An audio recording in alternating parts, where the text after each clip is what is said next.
Oui, Alors bonjour. bonjour, à tous. Ce matin, on est avec, monsieur Bala Chiousseni, le secrétaire général de la CFDT Mayotte. Bonjour monsieur. Bonjour. Alors notre entretien ce matin sera principalement focalisé sur la réforme de la retraite et la mobilisation, suivie à Mayotte. On le sait, les 2 jours de grève contre la réforme des retraites ont été très suivis sur tout le territoire, national, mais à Mayotte, on a constaté une faible mobilisation. On compte 1 500 personnes le 19 janvier, 300 à 500 personnes le 31. Comment est-ce que vous expliquez ce désintérêt des Mahorais? Euh, je ne sais pas, mais cependant, nous, les représentants syndicaux, nous sommes interpellés à chaque fois que nous circulons dans la rue, comme quoi que euh, nous avons oublié les retraités. Alors que aujourd'hui, on nous a donné la chance de montrer que effectivement, tout ce que nous parlons au quotidien concernant les difficultés que vivent les personnes qui sont déjà à la retraite, qu'ils vivent dans une situation vraiment de misère extrême. Et c'est aujourd'hui qu'ils devraient venir profiter de montrer que eux, ils existent.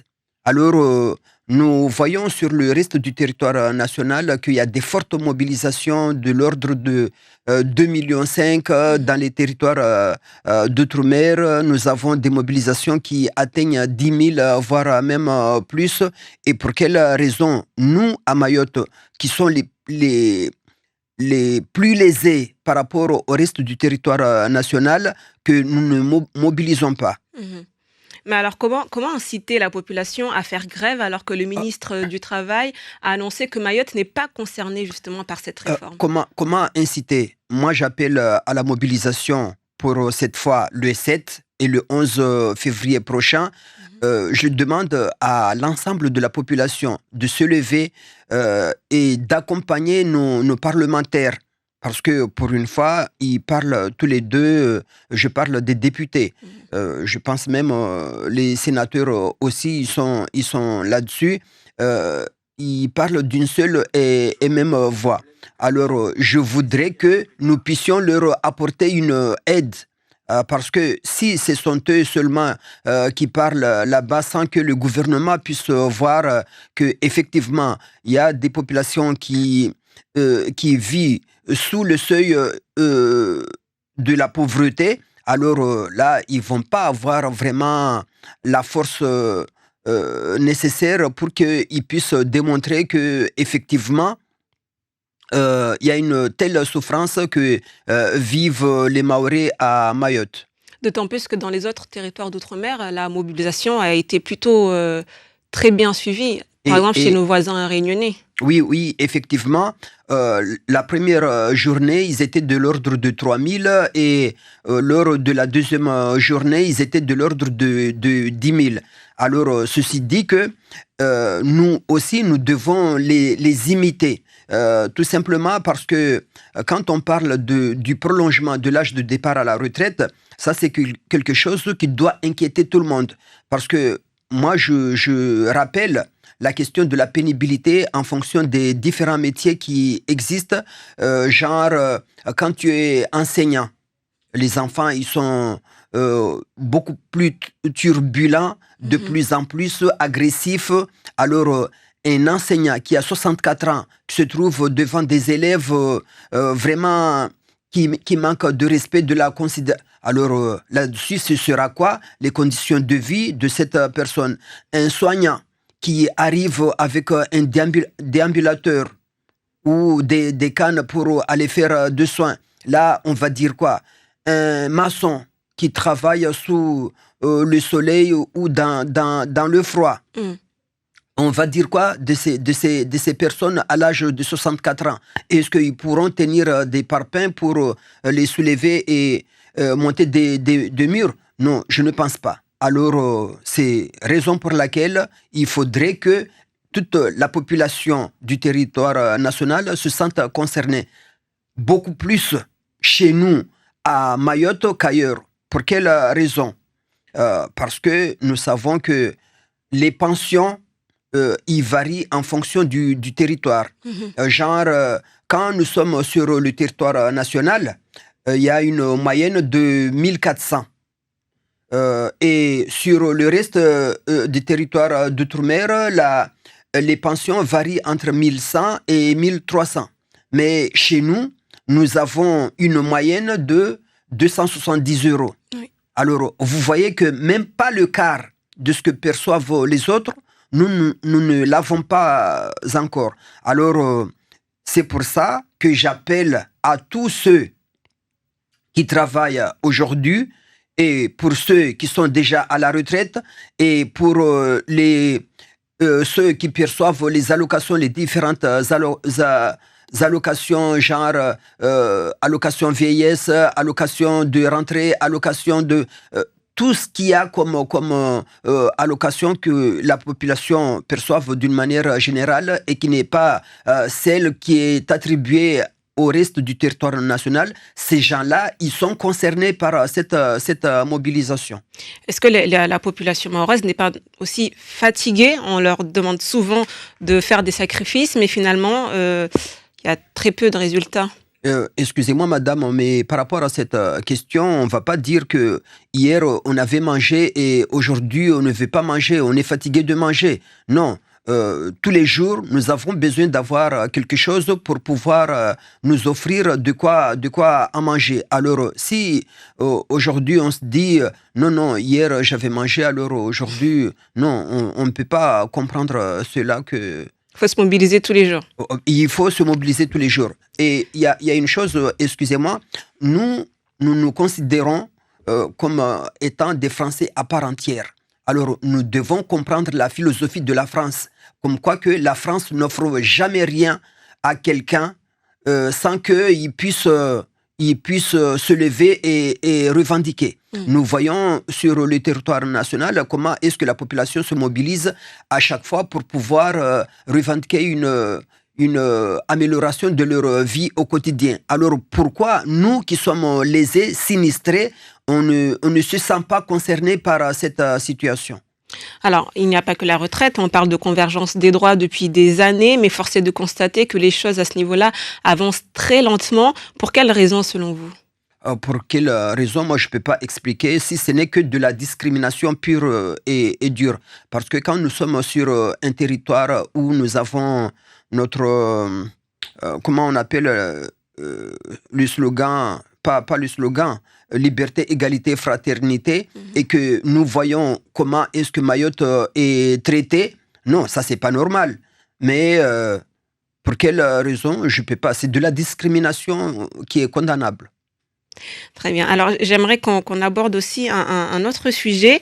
Les ATSEM de la commune de Sada appellent à la grève à partir de lundi. La CFDT appelle à la grève à partir de lundi. Une grève illimitée. Pour quelle raison? Pour quelle raison? Parce que nous avons le seul corps de métier de la fonction publique qui est vraiment particulier, contrairement aux autres fonctions. Tout simplement parce que les ATSEM, ils sont gérés administrativement parlant par les différentes collectivités locales et ils exercent leur métier auprès de l'éducation nationale. Alors, à chaque fois, quand il y a des avantages qui sont perçus par le personnel de l'éducation nationale, eux, ils sont exclus et vice-versa par rapport au reste des agents de la collectivité locale, ils sont exclus également. Alors, c'est raison pour laquelle ils se sont levés pour qu'ils puissent demander réparation face à cette situation. Donc, pourquoi Sada? Pourquoi est-ce que ça commence par Sada? Pourquoi Sada? C'est le hasard qui a voulu que ça soit à Sada, parce qu'on parle des choses comme quoi que tout va à Sada, Bao va à Sada, je ne sais pas qui. Alors, aujourd'hui, c'est le personnel ATSEM de Sada qui s'est levé en premier pour qu'ils puissent manifester leur mécontentement par rapport aux difficultés auxquelles ils sont confrontés dans l'exercice de leur fonction au quotidien. J'aimerais juste qu'on revienne un instant sur la réforme de la grève. Donc le 7 et le 11 février, il y a d'autres mobilisations. À Mayotte, vous espérez atteindre combien de personnes dans les rues? Le maximum, comme dans tous les autres territoires d'outre-mer, 10 000, voire même plus. 10 000, voire même 10 plus. 000, oui, tout à fait, tout simplement, parce que je voudrais voir les retraités, ne serait-ce que pour les retraités, ils sont de l'ordre de 2000 et quelques, et c'est sur ça que je voudrais voir la solidarité nationale s'exercer. Parce que ça, c'est pas du tout quelque chose que je jugerais d'insurmontable. Mm. Mais il y a tout simplement un manque de volonté du gouvernement, des différents gouvernements qui se sont succédés, qui ne veulent pas du tout permettre l'alignement de la retraite par rapport et les autres minima sociaux et j'en passe. Est-ce que sur le terrain, vous avez noté, remarqué une profession qui s'est plus mobilisée que d'autres? Oui, je dirais, je salue la mobilisation de l'éducation nationale chez nous. Eux, ils se sont beaucoup plus mobilisés que les autres. Moi, je suis de la santé, mais je n'ai pas vu le secteur de la santé se mobiliser tel que j'aurais bien aimé le voir. Mais l'éducation, si, ils se sont mobilisés. Alors, il y a l'âge de la retraite prévu à 64 ans, c'est un problème. Mais alors, on le sait, à Mayotte, l'espérance de vie à Mayotte est la plus basse de France selon l'INSEE, 76 ans contre 82 pour l'ensemble de la France. Donc ça, c'est déjà un premier problème. Quel autre problème rencontrent nos retraités chez nous? La pauvreté, quand on vit sous le seuil de la pauvreté d'une manière générale, parce que il y a deux types de pensions que nous percevons ou qui sont attribuées à Mayotte pour les fonctionnaires titulaires de la fonction publique et les non titulaires et le personnel du secteur privé.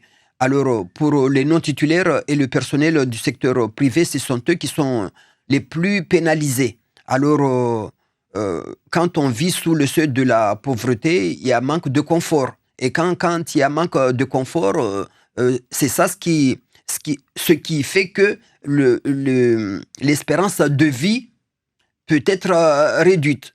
Alors, il n'y a pas à chercher à comprendre pour quelle raison, parce que tout simplement, nous n'avons pas le confort nécessaire permettant à tout un chacun de pouvoir vivre, d'avoir la possibilité d'accès aux soins faciles, parce qu'il y a des contrôles que la population à un certain âge devrait bénéficier pour dépister tout ce qui pourrait avoir comme maladie chronique, et ça, nous ne l'avons pas. Et c'est la raison pour laquelle notre espérance de vie est beaucoup plus basse que celle du reste du territoire national. Alors, étant donné que Mayotte ne fait pas partie de ce projet de loi, de cette réforme de retraite, le cas de Mayotte sera étudié plus tard. Est-ce que ce n'est pas l'occasion, justement, de faire toutes vos revendications auprès du gouvernement, et qu'est-ce que vous aimeriez lui demander? Madame, nous vous avons parlé des différents minima sociaux qui sont perçus à Mayotte, la non-application du code de la Sécu, la non-application du code de la santé publique et même de l'éducation également. Et j'en passe. On se retrouvera, nous, les représentants syndicaux, pour établir cette liste au moment opportun pour que nous puissions interpeller le gouvernement parce que nous avons entendu parler qu'il y a un décret qui sortira spécifique pour Mayotte et la Guyane. Alors, c'est pour ça que... c'est une bonne chose, ça, ou pas? J'espère que le gouvernement sera vraiment beaucoup plus attentif pour qu'il puisse voir comment faire pour pouvoir nous apporter le strict minimum nécessaire, vital. Parce que c'est de ça ce que nous avons besoin. Alors, on rappelle, pour finir, le 7 et le 11 février, les prochaines mobilisations. Effectivement. Pourquoi voilà, donnez envie aux Maoris de venir dans la rue avec vous. Mesdames et messieurs, pour pouvoir lutter contre toutes les injustices, les inégalités que la population mahoraise subisse, il faudrait que nous puissions nous mobiliser. Venez montrer au gouvernement comme quoi que nous existons. Tout ce que nous parlons, nous, représentants syndicaux n'est pas utopique, mais il y a une réalité quelque part. Alors, c'est pour cette raison que je voudrais que l'ensemble de la population se sente concernée par cette journée de mobilisation. Merci Balach Osseni. Je rappelle que vous êtes le beaucoup à vous. secrétaire général de la CFDT Mayotte.